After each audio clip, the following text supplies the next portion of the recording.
Се продолжували списокот на ангажирани лица од СЈО блиски до опозицијата. Последна информација која ја објавуваат медиумите во врска со вработувањата во оваа институција е дека на платниот список се наоѓа името на Борче Трајковски, во јавноста познат како Боки Бургија, дел од структурите на СДСМ. Во сите негови колумни тој жестоко ја критикува власта, а се појавуваше и на говорница за време на собирите кои ги организираше опозицијската партија.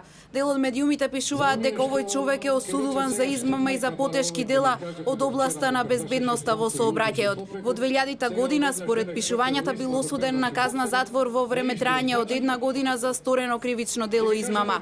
Од специјалното јавно обвинителство не ни одговорија дали е точна информацијата дека ова лице е ангажирано, иако е кои негови квалификации биле пресудни за тоа, дали бил објавен конкурс и дали било проверено неговото досие. Ни ветија дека одговор на сите прашања ќе добиеме на пресконференција. Одговор побаравме од Трајковски, но и тој не одговори на прашањето дали е дел од тимот на Катица Јанева. Ова обвинителство уште од самиот старт е пропратено со низа контроверзии и сомневања дека е партизирано. Во јавноста се појавија информации за ангажирање на експерти, поранешни судии и професори на кои се трошат илјадници евра, како и за случаи на непотизам, кога обвинителите си ги вработија ќерките и братучедите.